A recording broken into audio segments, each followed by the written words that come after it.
Jam, everyone. This is Dr. Chops. I'm coming at you live for Crypto Mondays Green, Crypto Mondays Green edition for Crypto Mondays Global. I have some esteemed guests to talk about cryptocurrencies, blockchain, and everything Web3 related to China.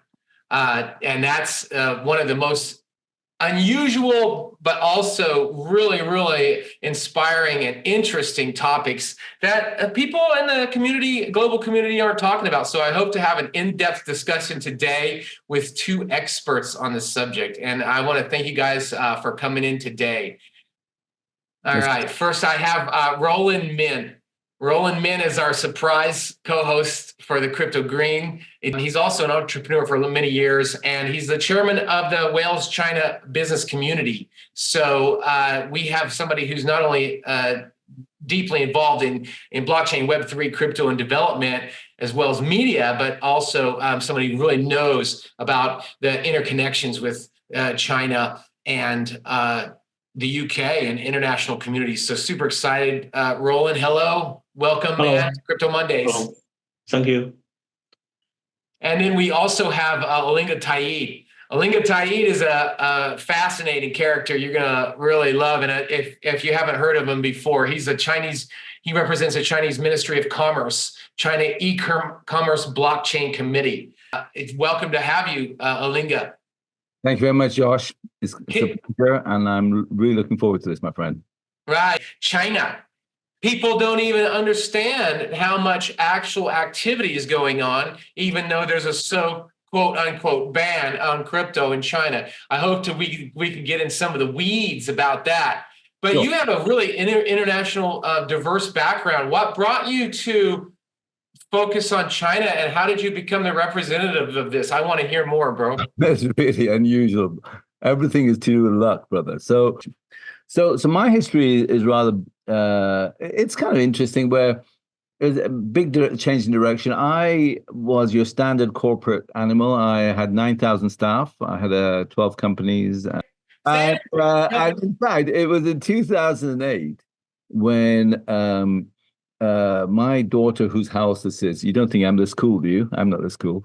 So I was wondering. No, I wish I was this cool. I'm not that cool. So she had a couple of breakdowns in 2008, and she hears voices now 24/7. And so I was kind of head of this big company, or group of companies, and a lot of staff and so on. And I retired. I sold 8 of my companies to take care of her, and closed 4 down. And I remember being, in this beautiful part of Wales, which Roland is from. And I have a place he's been to up on the mountaintop.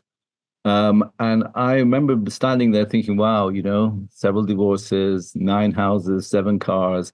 What the hell was that about? When my daughter, I contributed towards the suffering. So I changed. I decided by becoming a carer, I also I became impact investment advisor to a guy called David Cameron, who's the prime minister for Britain at the time. Anyway, he went, listen, as you will know, Josh, that all people in the kind of quoted companies, we look at, which was my background in NASDAQ and so on. We look at just one thing, the PE ratio, the price earnings ratio, which is a number index. You see, every day in the good old days, it was in the newspaper, Financial Times, and you go, I can afford another house, I can afford another car, I can afford every day. And they said, you need to explain to him, it may be legal, but he shouldn't pay himself this bonus. Anyway, Bob just went middle finger, and said, listen, my shareholders love me, and what's your problem? And we're not belong to government, like another bank called RBS. And they want to pay me, and I'm performing really well.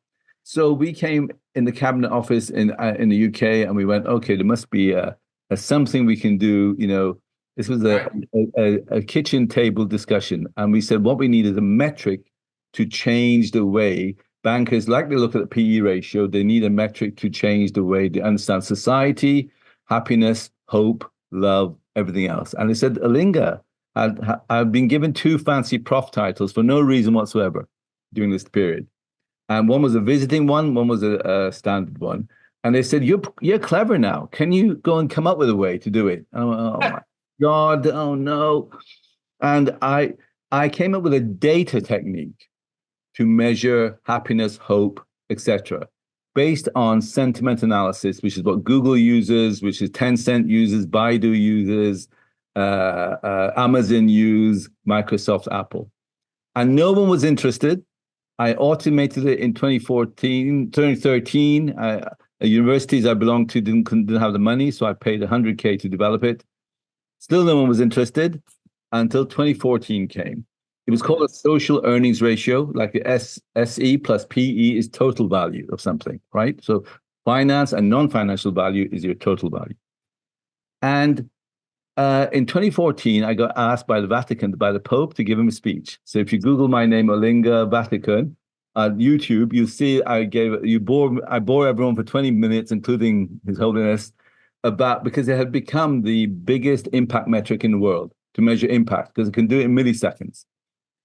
And so it transformed the way I set up a center, the Center for Citizenship, Enterprise, and Governance, to house this thing.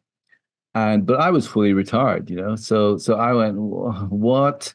And it took off, and it became the underpinning of many laws in how data can change. And this is where it comes to the Chinese government. So basically, how data can change behavior and how governments want people to change behavior. And it underpins the Social Value Act in the UK, the Modern Slavery Act for Theresa May. 5 EU countries adopted it. India adopted it. Indonesia adopted it, and it became global standard. During that time, by 2015, end of 2015, I was super pleased with myself. We were charging 1% to 2% of contract value in public sector contracts, like bridges, billion-dollar bridges, to measure value, social value. And my then CEO, who's ex-Barclays, and she said, "Are you happy?" I went, "Wow, look what we've done." She said, "Well, you failed. You said you were going to transform the world. And all you've done is come up with a metric that companies use to win contracts." She says, in order to transform the world, you need to become transactional like a bank. You cannot just measure love. You got to be able to send love. And so after 6 months of arguing, I agreed with her. And I at first resisted. And we looked for digital ways to transact this stuff that we were measuring, happiness and hope and love and goodwill and etc. And we came to blockchain in 2016 in March. And it was a revelation. I remember at that time, my CEO, she was Bank of England's payment council, 385 billion a day. She said, "Oh yeah, what Bitcoin? I know this Bitcoin thing. What's it capitalized at?" I went, "Let me look. 16 billion. No, 12 billion." She went, "Rounding error." All right. So I said, "Oops." Yeah. So let's go with it. I said, let's go. So we pivoted to becoming I used to be, in my speeches, I used to say, "I love you, Josh, $4.50, to show how you can put monetary value to love and happiness and hope. Now, we went from an ugly duckling of the humanitarian world, libertarian world, to becoming a swan of the blockchain world. We pivoted. We did an ICO with the FCA in the UK, a 9.5 million we raised, not much in those days, sterling. But in 2019, Chinese government contacted me. Actually, before that, to be honest, 6 months before that, 2018. And I was shocked. And they said, "Can we meet you at the United Nations in Bangkok?" And I went, okay. I had no idea what was going on. Met them, and they said, "We'd like to invite you to sit on a committee." 7 people. And you're the only foreigner. And at that time, I didn't understand. And this is the Blockchain E-commerce Committee. And the point is this, that the Chinese government use fourth industrial revolution technologies like blockchain, AI, Internet of Things, 5G, Web3. They use it to, they say, safeguard society, because they are responsible for 1.4 billion people in China, plus the One Belt, One Road countries, 72 of them. Afghanistan, 73. And they say we cannot use what America uses, which is individual rights. You have your lawyers, your individual rights, etc. They say to do such a mass amount of people around the world, we use their data to safeguard them. So your data in America belongs to West Coast companies because they say, we give you Instagram for free, we give you WhatsApp for free. Shut up. Just give us your data so we can sell you more. In China, they go, you give us your data so we can safeguard you. Now, that means to the West, control and command, but in China, from a government's perspective, it's just to safeguard society. But because of that, they are way ahead on these tools of blockchain, crypto came and etc. and AI. Hence, because there's a big government influence and investment, and it's on something that's positive, it's very interesting. And so they convinced you, or they asked you to be on the committee, and you accepted. And how has that transformed your life? I get lots of hate mail, which is always nice. So people who go, "How dare you work with these?" So you're popular. Well, I'm always popular, but if you have many divorces, you've always been popular in life, right? So you get a lot of that because people understandably go, "How can you work with these people?" We have a couple of other projects we work on. One is a bank in the UAE.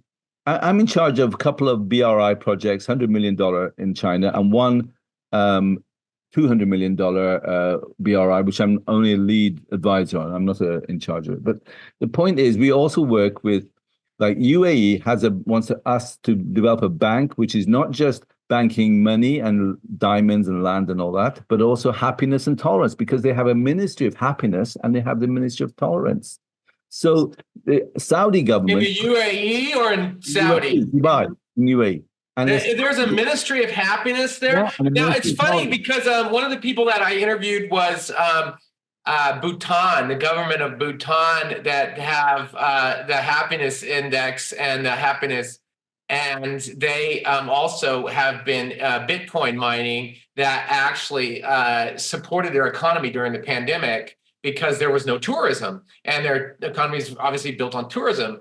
But also their economy is quite adaptable to the transition and the difficulties during the pandemic because of this happiness quotient or whatever it is. And so are you saying that you are the guy that came up with a sentiment technique using AI and data analytics, and then you became really famous for that, and then China came in and said, hey, guess what? We want to do that to measure the social stability and safeguard our society from people doing stupid things like the opposite, which is what they're doing in America with the big companies making addictive apps, addicting people to early sex, getting people TikTok on 40 hours a day. Wait.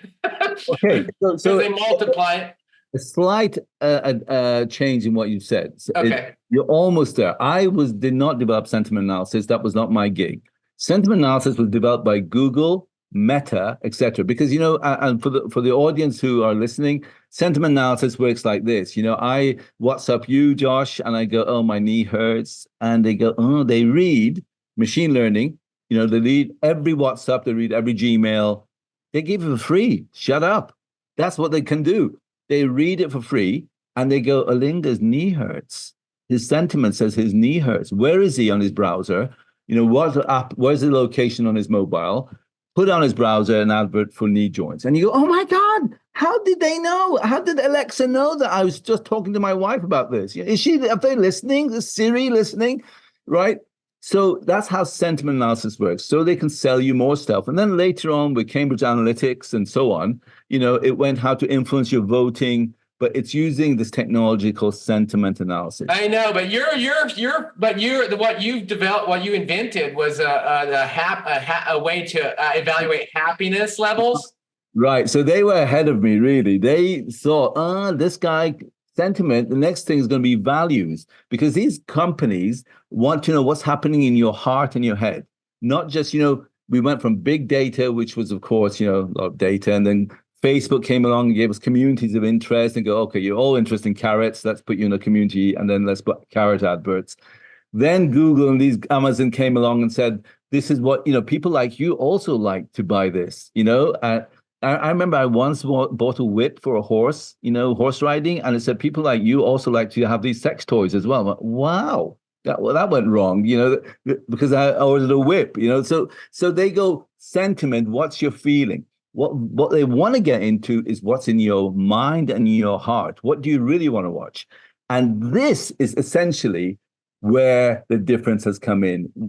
China has jumped past sentiment analysis and done values analysis, which is what I had invented. All right, a metric to develop values, and if you look at, for example, difference between Instagram and TikTok, Meta, are absolutely furious that TikTok has come along and eaten their lunch, and that's because if you look at Instagram is a platform of envy. Kim Kardashian does this. I want to be like Kim Kardashian. What products do I need to buy to be like Kim Kardashian?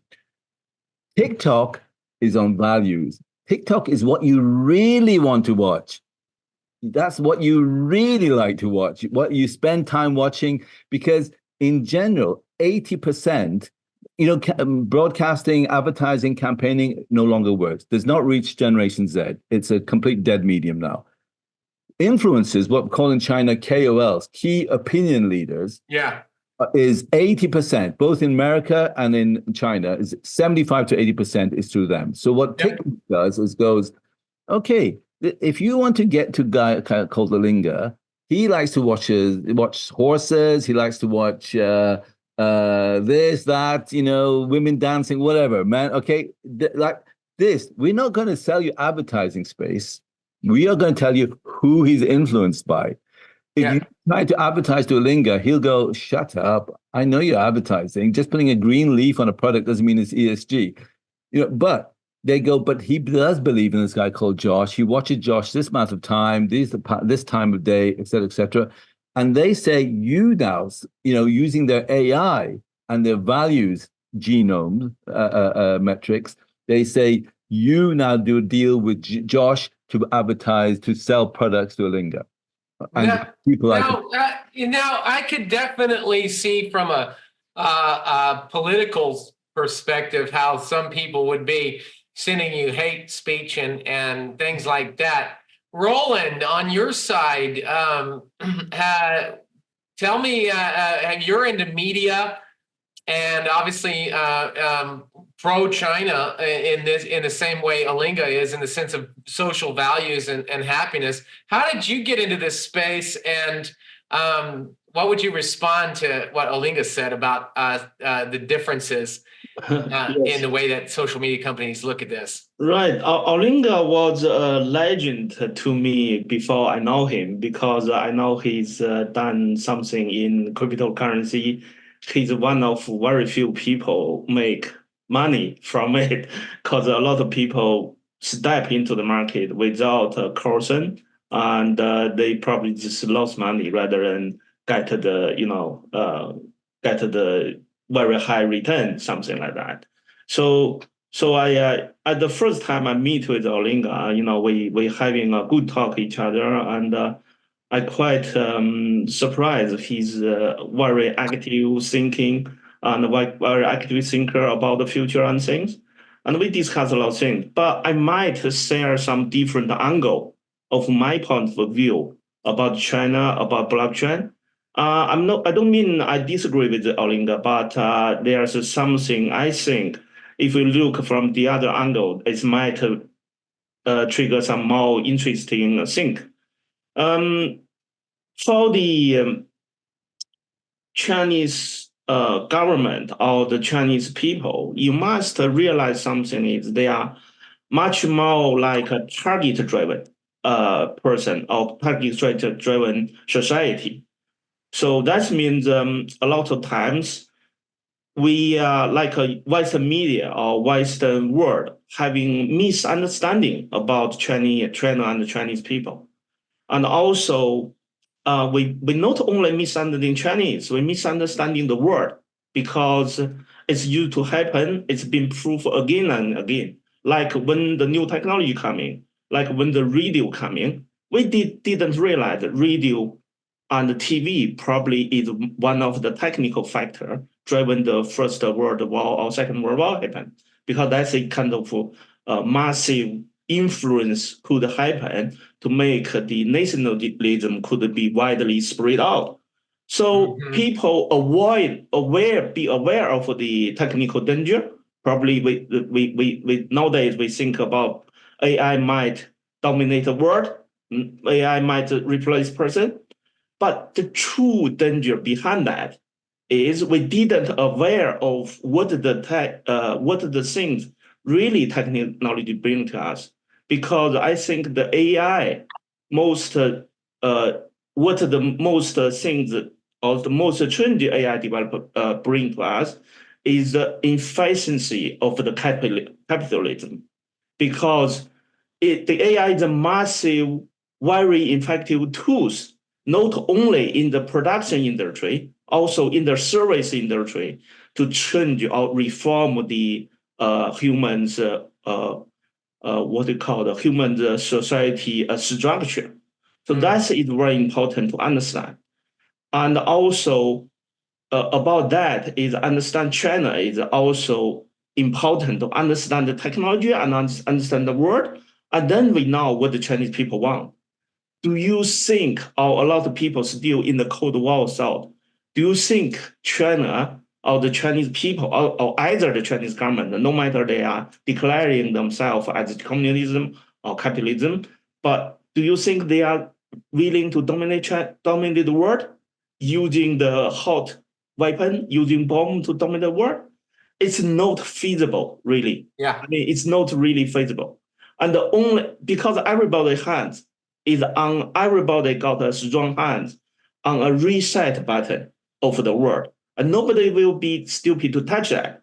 So the future competition is really behind the efficiency of the society. So that is the Chinese government is working on it, or the Chinese people is working on it. If the Western world or Western media didn't realize that, and they might be left far behind before they realize what the competitor or what the future partner, if we say it a good way, is working on, right? So for the blockchain or the things or the Chinese government or the Chinese people is working on, they are quite realistically to use it in some particular area. And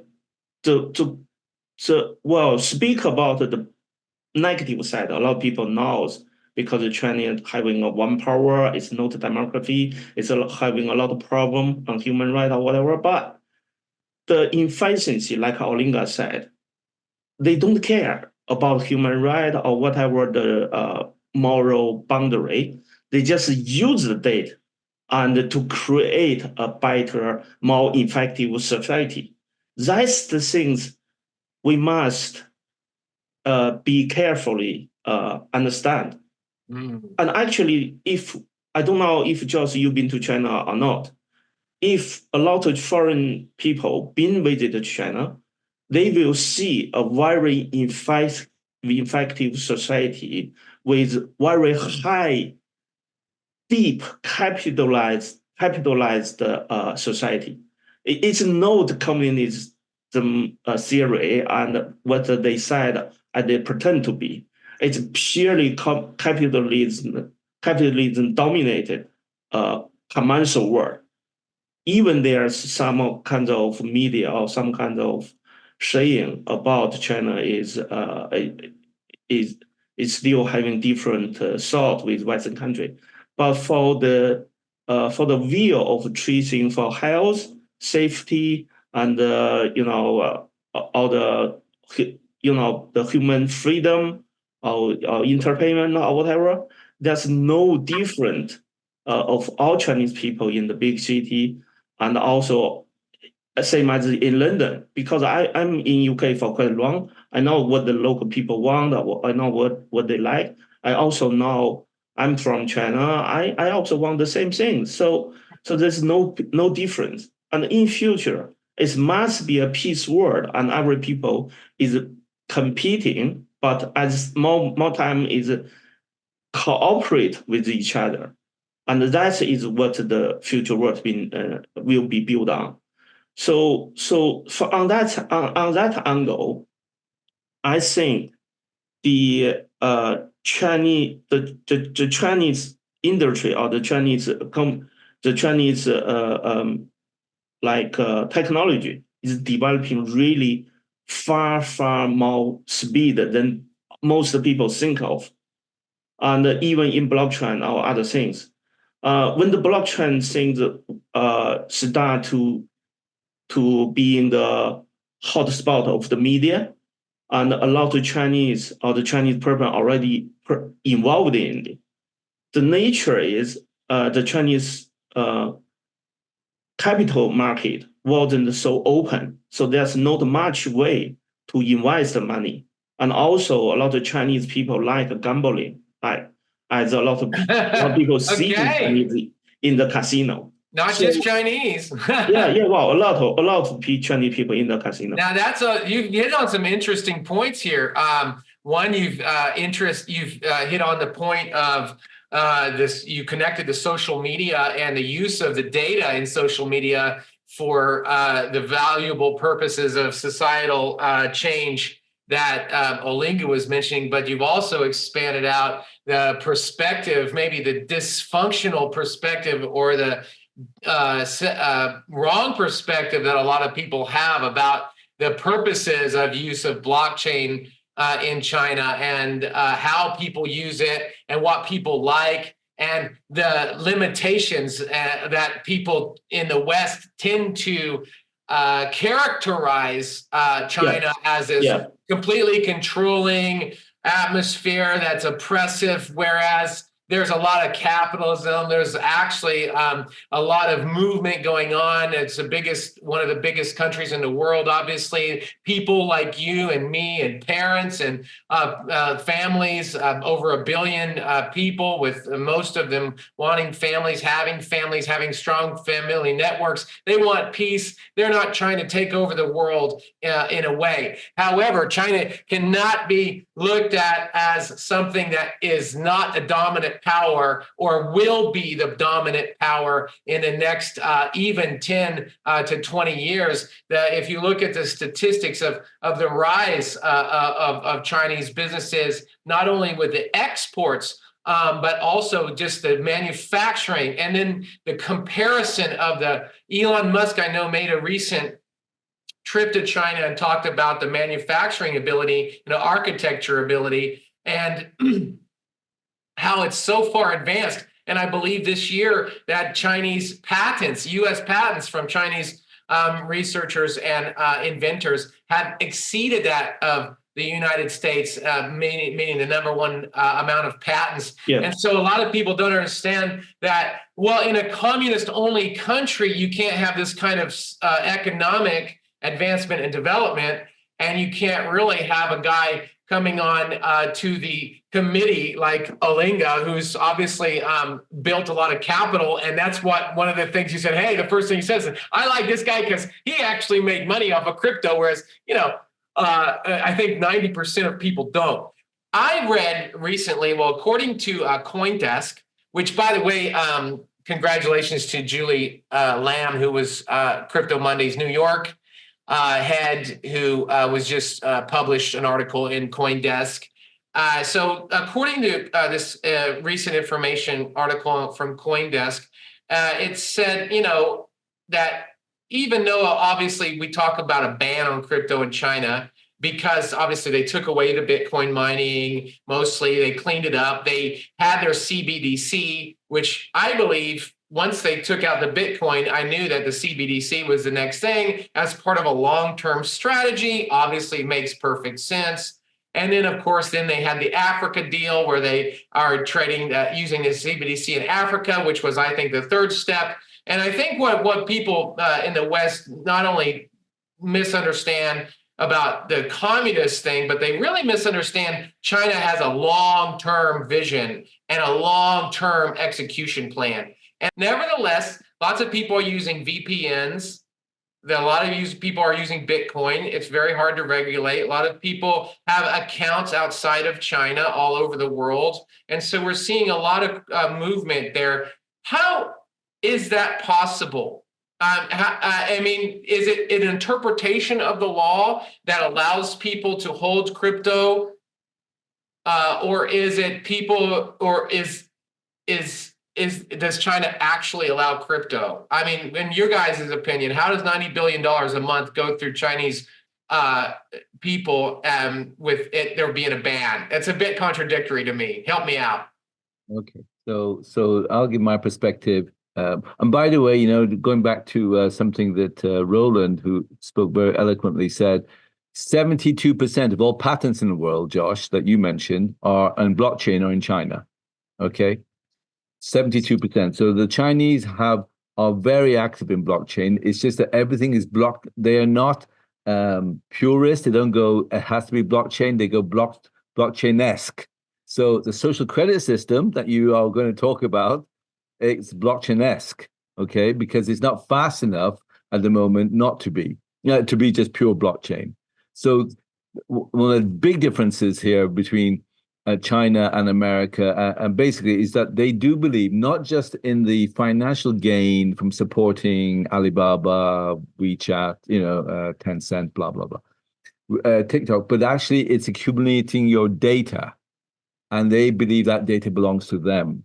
And so the data is more valuable because they value your behavior and they value that much more. Whereas in America, all we value is a dollar. I always say in America, you can be a Jew, you can be whatever. You can be a woman, Mexican or black if you're rich. If you're not rich, then all those things without money, those three, categories are problematic. So in China, they go, they got equity interest in all these companies and Huawei and etc. But they're not interested in the money. Money is not the issue. They're interested in the actual data that they're gathering about being able to influence society and so on. Now, what happens with that data? So basically, if you look at the social credit system, it's basically, for those who don't know, it's a system to reward good behavior as far as good behavior goes in China. They say this is good behavior, and if you do this way, we're going to give you you can travel first class, go abroad, have a bank account, and if you don't, we'll punish you. All right. So that is how they on such a large number of people, and that the same techniques I hope we move on to Africa, because that's why I'm so active in Africa now, because the Chinese are very active in Africa right now, is because they are gathering data. And as Roland said, it's a very long-term view. Going back to a specific point that you mentioned, I didn't want to lose it, sorry, is that CZ and there's a guy who is this kind of a twin cousin, not in relationship, called Chandler Guo. He chairs my advisory board. Chandler Guo, I knew him when he was a meat packer in China, and he was 28. I helped him in 2018. He's lives in California in a $72 million house he bought in cash. He's got about $40 billion now. He's a young dude still, okay? He just didn't go. And Gaming? Sorry? He's a gaming guy? He's not a gaming guy. He's a crypto guy. Crypto. And I'm sorry. Chandler, Chandler. No, what's his business? This is very interesting. I once said to him, Bitcoin, he was big in Bitcoin mining, huge. And also he used to own a third of Ethereum and a third of ETC. Okay. And I once said to him, we were in Hong Kong. I just came back from Hong Kong last week. But I once said to him, previous time I was in Hong Kong, I said to him, Chandler, how come you don't have any staff? And he went, Olinga, everyone with a Bitcoin is my staff. Okay? So the point is this. The Chinese... Because they're mining and they're doing nodes and they're doing transactions and they're talking about it, promoting it. Absolutely. And so his rise is meteoric. So this guy who could, honestly was a meat packer has done incredibly well. So the point is the Chinese government is not anti-crypto. It's not anti-tokenization. It's not anti-blockchain. It's actually that utilizes this very same instruments don't call it crypto, as you say. They had the first digital yuan beyond anyone else. They use these same instruments for what they believe is a social good, and from the West, it's control. But from their belief, it's about safeguarding the society and the BRI countries out there. So it is a long-term view, and what they don't like are the secondary effects, which you mentioned. Which are, they were, my committee has the power of life, imprisonment, and death. All right, so it's not a joke, and so the point is, they go, if you stuff some people and do scams, we will arrest them. We will have, and only now has the SEC got round to, as you know, in America, the SEC considers everything as financial token, right? It doesn't really matter. Whatever you say, it's financial. And that means we understand finance in America. Thank you very much. You're regulated. Okay. And if you do bad things in the UK, frankly, the regulations are very lax. People get hurt all the time. 98% of crypto is scams, as we know. It's just complete ripoff, etc. But in China, they use technology like this to actually gain for society. They encourage the companies to use it and for them to get data. So they are not anti-crypto. They will, as you said, strategically put a ban on Bitcoin, etc., and then brought out their own. You don't want to mess up your market, do you? You don't want, you're going, oh, look at this, we got a digital yuan, and then some stuff is happening to the right, which is far bigger than you. So now, if you look at Hong Kong, and Roland Min know, you got Bitcoin ETFs and ETH now. Yeah. Hong Kong, as you said, it's a playground. It's like a Dubai. What Dubai is to the Middle East, Hong Kong is to China. There you can play, you can experiment and see how it goes. And they've now opened it up again. And so, part of the reason why Bitcoin prices also went up, because that train was coming down. They are, however, people in China are extremely active. Certainly, I'd say, I don't know, I'd be interested in what Roland thinks. I would say 3 to 5 times more active in crypto than I find in the West. In the West, they're kind of playing at it, because in the West, you got great banking systems. How much faster than beep can you go, by touching your credit card, right? I mean, so it's not to do with speed, etc. You got MasterCard, you got Visa, you got all sorts of, American Express.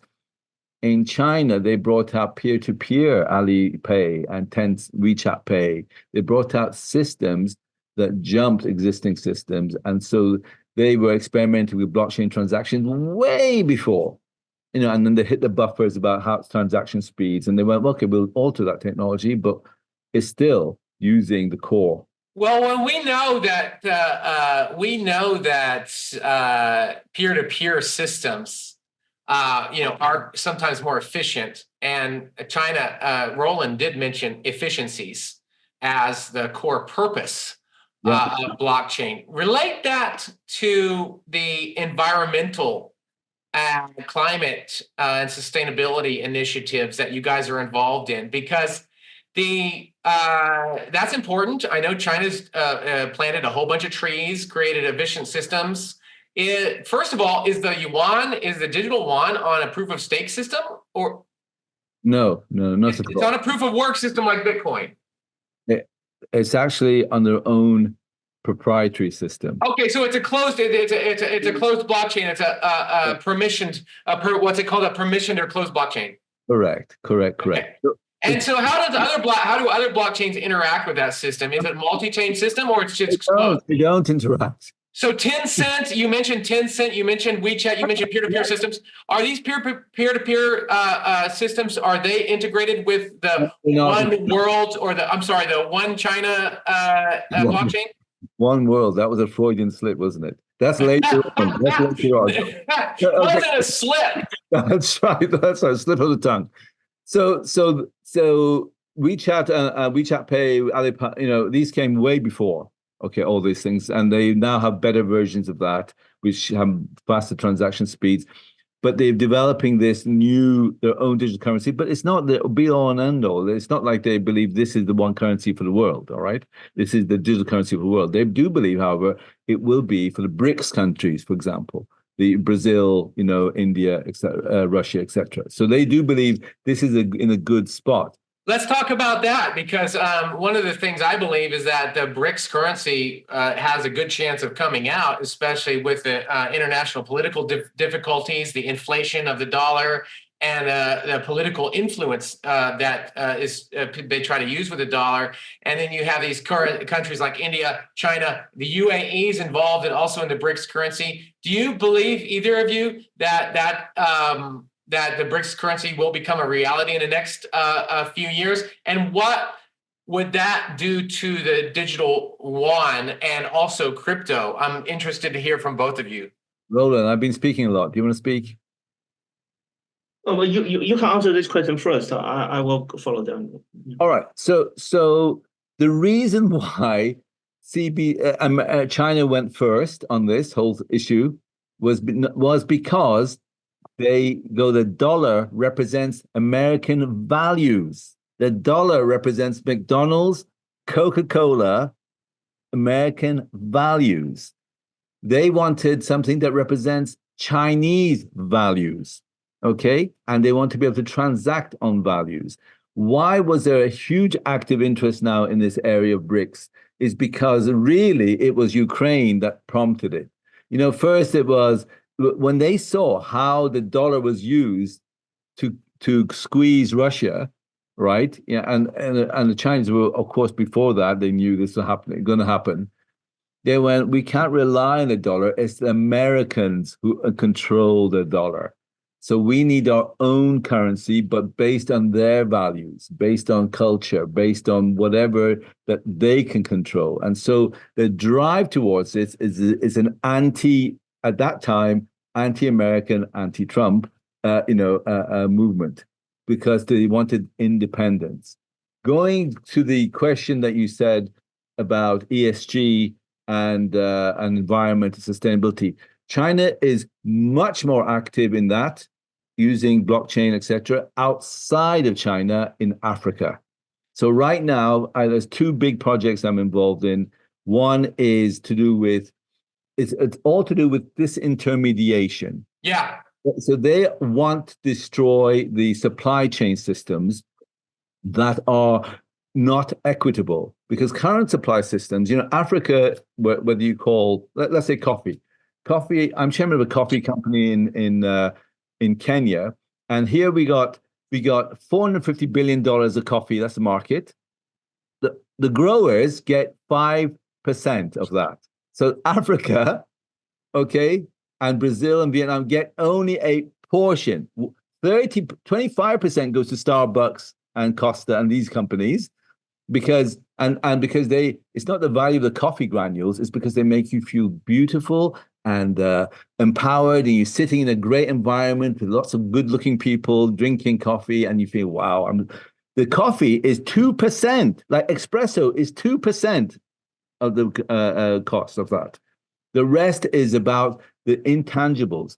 And so they want to disintermediate all that supply chain. 30% goes to Switzerland and countries like that, who are not coffee growers, because they roast. And they go, we'll make it smell right, we'll make it, feel right, taste right. 90% of coffee in Europe is made in Vietnam. No one goes and says, give me some Vietnamese coffee. They just go, wow, I love that jar shape.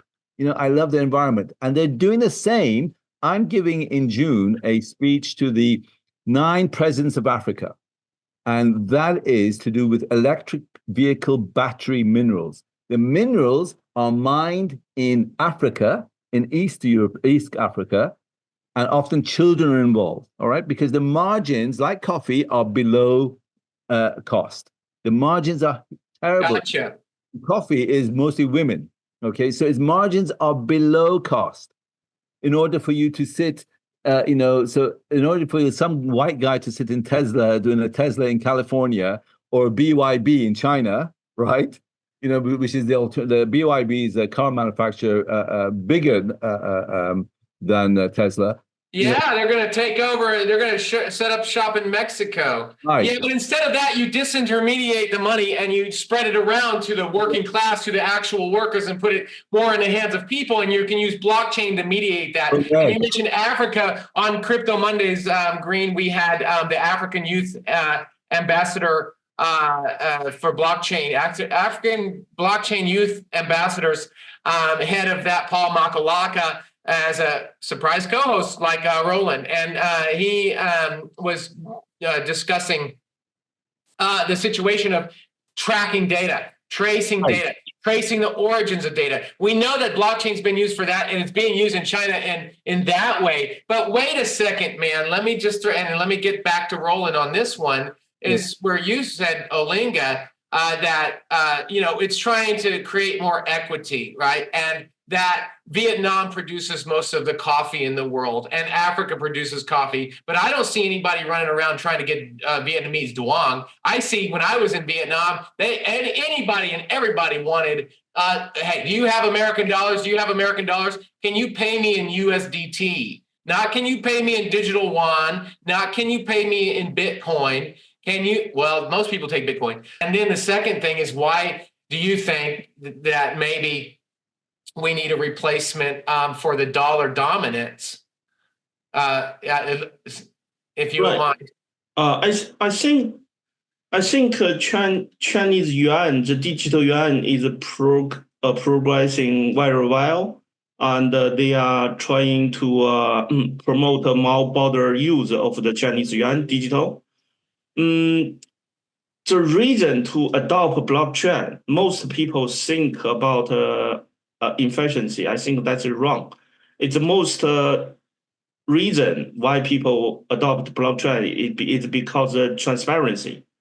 And if the transparency is good enough, and then people is able to trust it. So that is why Chinese government want to show more transparency to the rest of the world, so they can deal with the credibility, lack of the credibility. And that is for a very long time, and the Western media is keep focusing on the political point, which is like with a lot of transparency and threatening things, is gather people's eyeball. But really, the thing behind that is the word behind that on a most fundamental layer is tech, or the productivity driven. It's not the political driven force. And when the China start to merge to the world, it's already well trade connected to everybody. And a lot of people criticize China is trading with Russian because Russia is fighting with Western world. But however, the biggest trade of the Chinese trading is not Russian. It's South Asia country, African, American. Is so many places is trading with China. I believe Chinese yuan will be becoming a very strong currency in the worldwide trade, and when in the future, when its transparency being improved a lot, and also they will having a more like a copy to the Americans' capital structure, and to having more export on the capital, also on the goods as well. So I think the Chinese yuan is something definitely you cannot ignore it, and that's the fiat money. But for creative currency, I believe there's more broader use or more adoption, because it's freedom, because there's a market for it. There's a market of needs of freedom of use of those currency. But it will be very much limited in a certain area, because for day-to-day use, and people is not used to use cryptocurrency yet, unless we are in like what we call a Web3 world. We can get our food, we can get everything from Web3. Then cryptocurrency could as a kind of trading in a bulk currency, like trade in values, and people will still need fiat money to control or to separate the boundary of those real life and the digital world. I think but in future people will have more activity in the digital world. So that's why I think the cryptocurrency will be very much used. So, but one thing that I'm very much what I said in the media or in the most people's opinion is they focus too much on the surface, is not focusing a lot on the things behind, like the production power in China. In 40 days they can build a big ship, transport ship with like 40,000 tons, 400,000 tons, a big ship. That's a massive production activity. That is something is changing the world, and you couldn't ignore this. Even China doesn't having what we call speakly a very big influence power, but in the fundamental layer, all the money and the value is built on the production. So that is something we must realize. This is very important. So I think all the currency things, all the value things is building on reality. So the reality is the China already merged to the rest of the world, and China will not separate themselves from the rest of the world and being a closer country again. And that is mean the Chinese government have only one way to go, is being more transparent, more open, and using technology to do more to reduce corruption. Corruption, as well as more efficient systems. More efficient. I know in China, but you have Web3 specifically on your profile, and you're yet saying that a system of the future that's transparent and a Chinese government has to interact and work with all these different systems and interoperate in order for the people to even survive and the economy to flourish. And that means for us, that means free market. And at free market, what we're having the debate is the idea of controlling the data and who controls the data and what they do with that data versus us controlling the data and you owning your data, you having that. I had then obviously what Olinga said at the beginning, using social media, and you said, Roland, that it's 80-90% or like advertising is dead in the old way. It's through influencers, it's through key opinion leaders, KOLs, and so forth. Now, when this goes into a control and command state that you had mentioned, you're saying it's not control and command. How is it not control and command to have a Web3 system that people don't actually own their own data, but the government owns all their data, can see everything that they're doing. And not only that, can incentivize them and disincentivize them through punishments and rewards in order to conform their activity, behavior, and even thoughts into what some would say an authoritarian or a soft totalitarian type of system where it's not punishing you like in the Soviet Union, but rather nudging you to do this or that according to what the government wants and not you having your actual own freedom.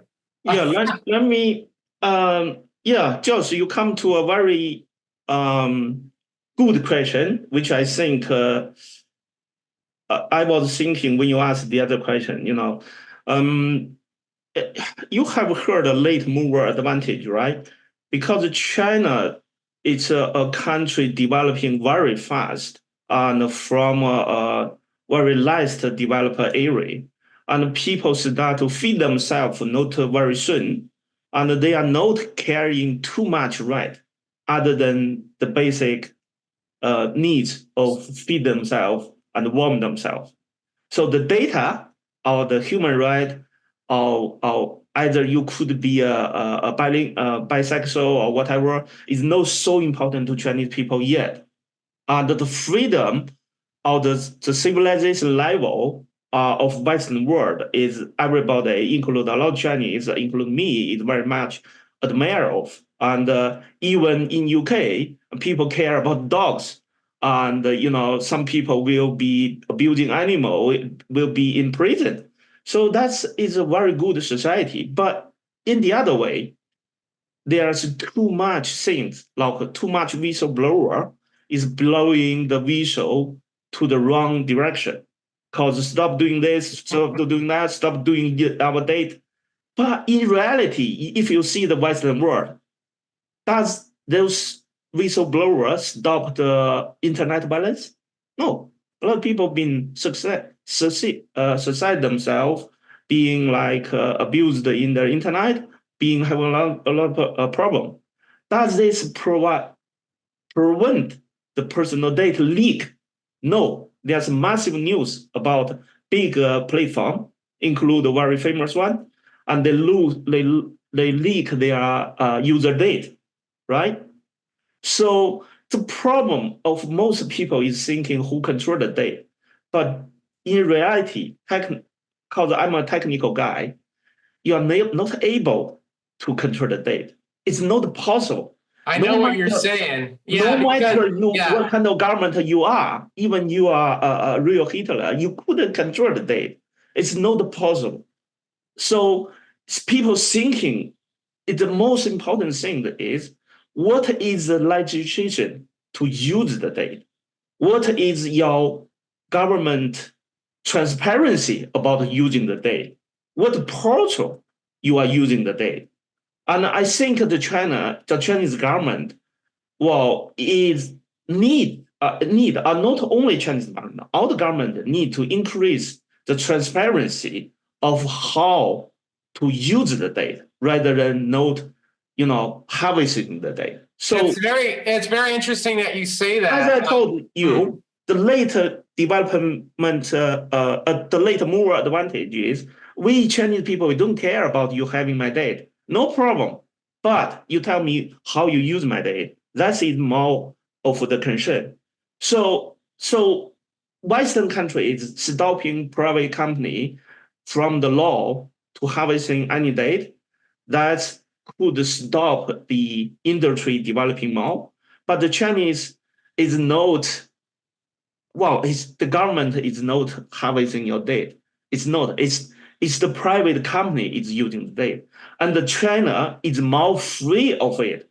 And from that angle, China is a more free market than the Western world. I want to ask both of you here, based on this idea of transparency. Interestingly enough, RFK Jr., who's running for president, said that he would put all of the government's data on the blockchain in real time, including the budget and including the use of all the government money, so that the people could see in real time what was happening with the money. It sounds like, but see, the difference is that in a one-party system, obviously the party is going to make decisions on all of that data, whereas we have the illusion that the public is going to be making decisions on all that data. So let's say RFK is elected in when an unexpected win, because both Biden and Trump end up in prison before the election. And let's say RFK is elected, and he says everything goes onto the blockchain, everything's transparent, and then people can see for themselves, they can make the decisions for themselves. The question I have, are they really making those decisions for themselves? Or no, you're not capable to make a decision against those data because you're not professional.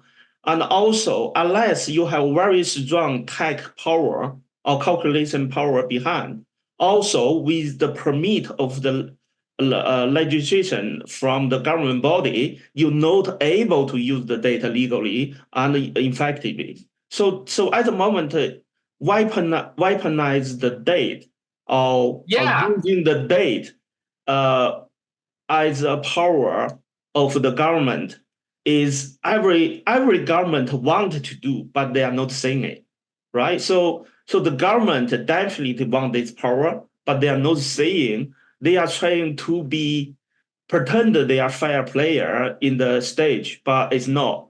It's behind that is we must tell all the ordinary power, you are not able to fight against any big, strong organization using your personal data's privacy or protect you.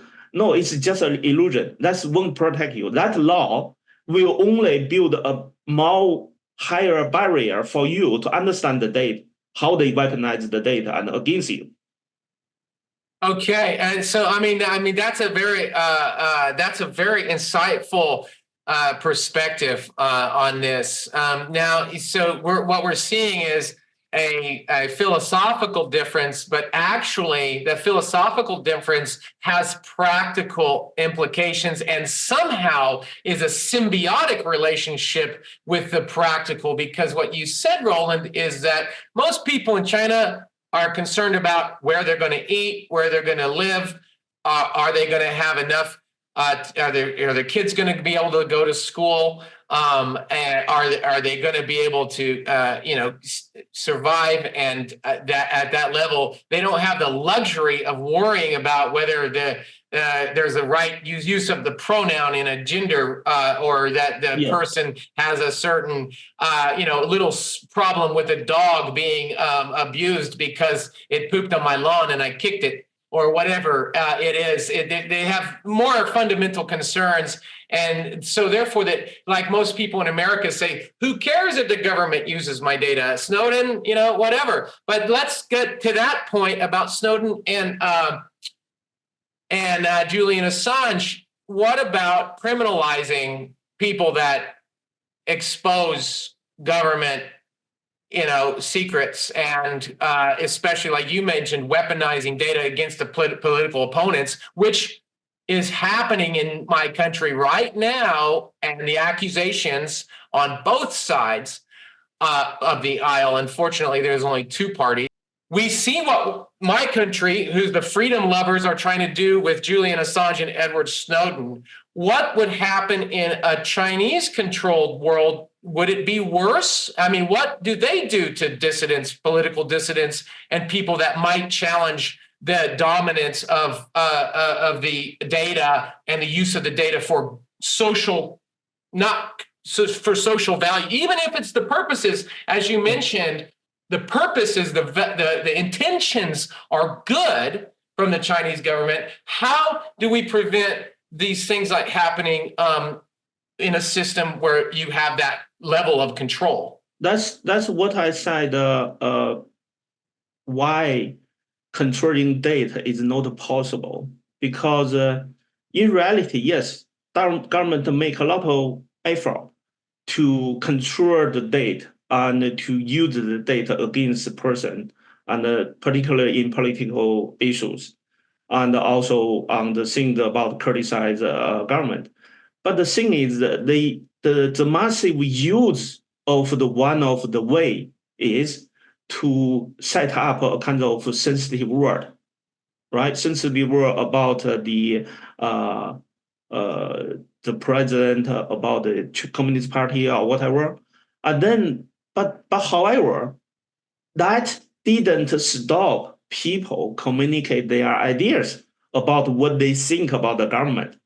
Actually, it's make people, more and more people realize this government doing these things is wrong, and they doing these things is because of their transparency is not enough, and because their management is not so good, because the corruption is still there. So the Chinese government, in the top layer, it does realize this. This is a double-bladed sword. In the one way, they must maintain the whole society not in panic, not saying, like a lot of people saying China will collapse, and the government must, it is their positive responsibility to maintain the society not in panic.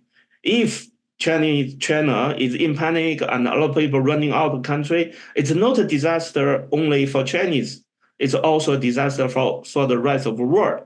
So that is, I think the government function is in a correct way. Right. When it's overpriced people about what they are making the reasonable complaint or reasonable things to criticize the government, it's overdone. And that is not been able to stop it because Chinese people is, if you look at the Chinese word dictionary, there's a lot of new Web3 word coming out. And if you're not in that culture, you don't know what it is. But it's actually represent the word being forbidden. And if you forbidden a bunch of word, and there will be other word coming out. So that's why the date and the thought and all those people's feeling of the freedom wouldn't able be controlled. And this say that the language, the involving of the Chinese language, or the things be happening in Chinese, or the Chinese people's showing their views about to a better society, and they are admiring the Western world's the open and the civilization. A lot of big city, they care about animals, they care about human rights, they even care the refugees in Gaza. So that things wouldn't be, stop people, their own will to the freedom. I think the Chinese government doing more and more, they are not able to control the situation. What they must do is they must increase their transparency to comply the people's needs rather than to stop people think about it. And it's not possible. The data shows that it's not possible. All those things shows more and more Chinese people and more Chinese family, no matter rich or poor, they accept more fairness, include the paid holiday, include the women's right, include the kids' right, and the Chinese human right is been improved so much from the past 30 years. So I know it. Just in the amount of the question of children that die at birth has China's basically removed that, whereas even 50 years ago, 100 years ago, it was they dip their daughter into the urine and die them. I think a lot of people these days are challenging democracy, even in the West, as you see. And I mean, a lot of people, as many would argue, are supporting terrorists and supporting non-democratic values and ways. Maybe some of these people are looking at how China's doing things and saying, well, maybe we do need a social order controlled by a happiness AI, if we could call it, let's say, a social order AI, where the Chinese government's using all kinds of data, and then they're having obviously sophisticated means of then analyzing that and creating not only sentiment techniques, but an overall feeling and the zeitgeist and understanding of history and then people's actions in order to make something better. Olinga, chime in on that. Will that data, will that happiness AI, will that control system, even though its purpose to make things better for everybody, will that get rid of political dissidents and people that are actually trying to maybe change things for the better? Like you could consider those two that I mentioned, Snowden and Assange. It's definitely happening already. And let's talk about practical things. We've been talking very much about politics and forecasting the future and can data be controlled. And if we talk about some examples of transparency, so we can get some meat on the bone of how it would work and how it is working. So give you a few, Roland's absolutely right that they are very big on transparency, and it doesn't mean you like it, but they're transparent about it. Okay, this is how we are governing. And if you do this, we are collecting your data. And if you do this, this is going to happen. And it's, if you break those rules, you will end up in jail. And it's clear. It's not, give an example. Many years ago, in the whole blockchain mythology. There was this case of a Chinese woman walked across Shanghai, and it's similar to the Piccadilly Circus in London. You know, it was a big billboard. Anyway, she jaywalked, and the cameras went, oh, no, we picked it up automatically. Searched the internet. By the time she got to the other side, her picture was on the billboard and said, this woman has jaywalked. Now, this woman said, I wasn't even there, man. I was in another country. I was in another city. And now, if that was America, you'd have 5 lawsuits by 5 p.m., wouldn't you? You'd have, you know, individual rights. How dare you embarrass me, etc. In China, they went, oh, yeah, software. Sorry. Never mind. It'll get better next time. So they're transparent about how they're doing it. They're not apologetic. And they go, we'll do better. We'll keep doing better. So transparency, when the work I'm doing in like Africa or, you know, in EV or electric vehicles or in coffee, you know, I was recently talking to a US company and go, yeah, you know, every coffee company does seed to cup. That's the kind of nonsense marketing bullshit that comes out. Go, oh, yeah, seed to cup, seed to cup. And we go, okay. And you know, if you love it here, you can tip and the money will go to the farmer. And I went to the coffee company, I went, the money doesn't go to the farmer because you got no traceability, no blockchain, nothing. You haven't got a clue that's your square meter of coffee. That's the person who's worked on it, nothing. And I went, no. I went, well, that's just marketing bullshit. The remit I have been given, you know, is woke bullshit. You know, the remit that I've been given is to enable where you tip and that person and that woman and her children get tipped or microfinanced, which only digital money can do.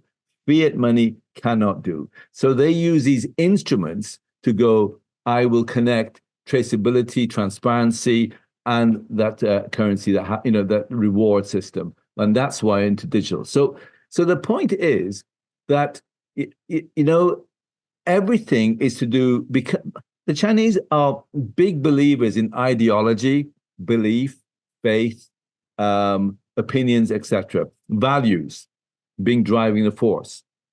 If you look at America, America is currently split 50-50, isn't it? It's basically they all believe in truth. You know, you have Truth Social on one side, you know, run by Trump, and the other, you have the Truth Commission by Biden. Everyone loves truth, right? And everyone says it's truth, but it couldn't be more dichotomized between, you know, this side and that side. And versions of truth. It is versions of truth. And that's why you go, you know, okay, you just got indicted 34. Yeah. 34 cases. Yeah. Yeah. Anyway, I still believe in him, right? Because they go, you know, that's my truth. Okay. So in a ecosystem, which is ideologically driven and measured, and you know, not a genome of sentiment, but a genome of values, it's much more clear and acceptable that actually those are values. And as you said, you know, it's better to recognize those values and give it in China, you know, a seat at the top table. I always say, you know, and this makes me very unpopular. I go, you know, whether you're a terrorist, ISIS, or you know, right-wing fascist in America or left, everybody should be able to express their opinion, recognize it, and let the system decide what is acceptable. Because if you say to you know, a particular group like a Muslim group, you know, you're not allowed to sit on the top table. We don't want your ideology here. Then go, okay, you want how? What do I have to do to get your attention? Do I have to strap some bombs on me? Will I get my attention? Will you get some attention there? Will you now give me some attention? So they believe that ideological algorithms are actually, it's better to, as Roland said, it's better to fight in the ecosystems and the ideologies and the tech than it is to fight in real life and kill each other, and let that decide how it all pans out. And so that is a fundamental. So it's transparent. There's no hidden about it. Yeah. You know, it's actually, well, and Roland also mentioned the double-edged sword. Yeah. You know, where you have to, you know, on the one hand, you can have that transparency, but the other thing, you have to deal with the implications of knowing all those things. And so that's where it was mentioned. Guys, I have one last thing. I thank you for taking the time. I mean, but the phrase is that I really like. It's let 100 flowers bloom. Have you heard this? Yeah. Famous Chinese phrase, let 100 flowers bloom. Yes. And in relation to what we've discussed, all this stuff that we discussed, both practical implementations of cryptocurrency, we know that the history has been more of, some restrictions, some allowances. How would you square the future of China's dominance and growing dominance with this philosophy of letting 100 flowers bloom? How can you connect that with the potential of China to be really a world leader in the area of blockchain, crypto, and sustainability and the social value system that you guys have mentioned, if that makes sense? Oh, that makes sense. Roland, you want to go? Yeah, I think China having his own solid power of the capability to contribute the future world. And that is about the Chinese people's hardworking and the manufacturing ability. And also the Chinese society has deeply been reformed by the capitalism economic system. And it's not a separate world from the rest. It's already deep rooted into the rest of the world, and is one word already. And it's just because a lot of people speak Chinese, it doesn't mean Chinese doesn't understand the word. So a lot of people still having a bit late information behind this, and you must go to China and to see what is happening over there. Okay, so I think in future China will influence the world, but will not be like a lot of people thinking, dominate the world or telling the rest of the world what to do. Is provide what he's capable to contribute, let everybody to develop together. I mean, to improve your own society, to improve your own things. I think all the human society, the most important structure is materialize about wealth. If you don't have enough material to live, or you don't have enough wealth, how can you discuss more about the civilization, about more things about on this? But China will be a very solid, strong partner to work with the rest of the world to create more wealth. So that's you can think about in your community. There's a rich neighbor, but they want to join you having more fun, not a kind of strong bulk hand try to fight against you and to compress you. And I don't think China have the ability, either mentally or from the muscle, can do that. And they can influence the rest of the world with more money in their pocket or more manufacturing capability of the people. And in that direction, I think crypto world or the cryptocurrency or those new cutting edge technology or the new things used, particularly in Web3, we must keep our eyes on China and to see what real things could happen. And even a small leak of the Chinese like investment demand could create a very good prosperity in some particular area. So that's if any audience or investor is tracing our channel or tracing our news about this, and you shouldn't lose the smile of China or the Chinese market. Right, Olinga. Okay. So I'm going to keep it very, very short. So going on this issue of my data, my way. In Europe we have GDPR.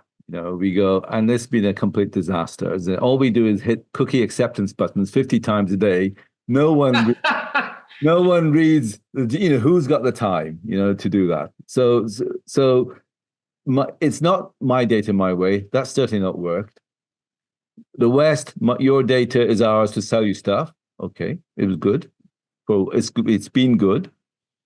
And in China, your data is ours, and we'll use it to safeguard you according to us, safeguard you. Okay. I think the biggest thing that China has done and mastered is codifying ideology. They have learned how to codify ideology. And that is the difference between, TikTok and Instagram. It's between understanding, the ideology, the belief, the opinions, etc., values really behind everything, and saying that's the most critical thing to go forward. And I think that is their lasting legacy.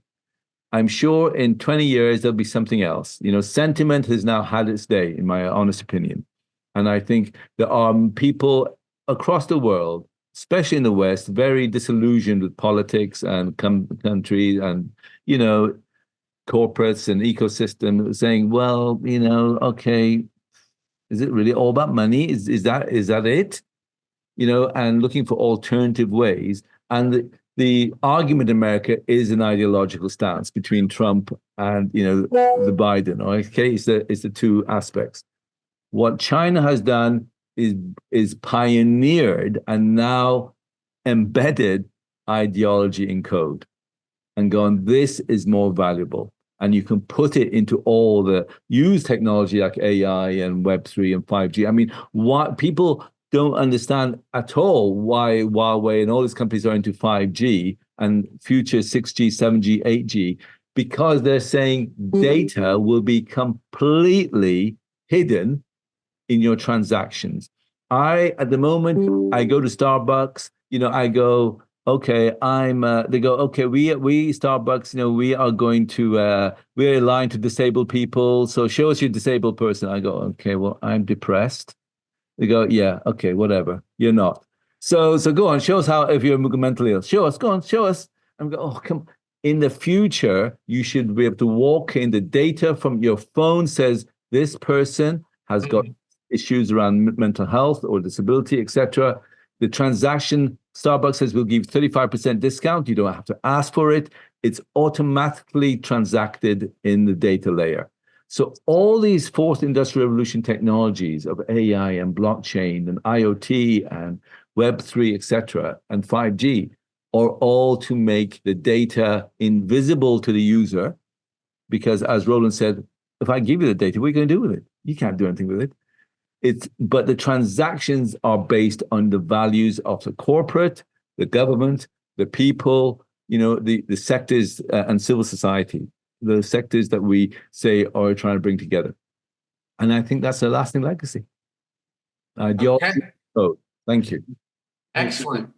Well, guys, thanks a lot for your time. I really appreciate this. I mean, broadening out the knowledge for our community, Crypto Mondays global community, and other communities and people that might be interested in this topic. It takes a lot of bravery and courage, by the way, to stand by your convictions, especially when you both live in very vocal and opinionated Western countries with a lot of people that are going to disagree with you openly and even aggressively. So I really appreciate you coming on and talking to the community. And thank you, everyone. Thanks to our sponsors at Crypto Mondays. Also, thanks to the government of China to support you and put you on this council, having a diversity of voices in this committee that makes, again, like you said, serious decisions. And so for them to be open to this also shows the desire to let 100 flowers bloom. But the question is, are we going to put the right water on those flowers? Are those flowers going to be planted in the correct soil And then are the conditions going to be good for those 100 flowers to actually bloom? That's a question of how we, as members of our different societies, work together in the future. And like you said, the future is not far away. Digital, the future is now digital, and economics are digital. And whether you're talking about people in Africa, people in China, people in the United States, we have to understand the new digital economy. So I appreciate both of your time on coming on here, and I look forward to seeing you maybe in London live. And if you're in London, make sure to go to Crypto Mondays once a month. Also for our viewers, it's the most happening crypto community. Very cool. And a lot of people start Crypto Mondays after they go to Crypto Mondays London or Crypto Mondays New York or Crypto Mondays LA or wherever I'm doing Crypto Mondays. And just to plug what we've had, Brian, a guy from who went to Crypto Mondays London, he's from the Caribbean, now is kicking off our Crypto Mondays Caribbean, which is going to be in several different cities down there. And so we're excited about that. Also excited about Crypto Mondays India, which I kicked off in Delhi and Bangalore last year. Now with Voice of Crypto magazine, we're going to be having which is the largest blockchain crypto Web3 publication in India. We're going to have that sponsored to broaden out the views and the voices.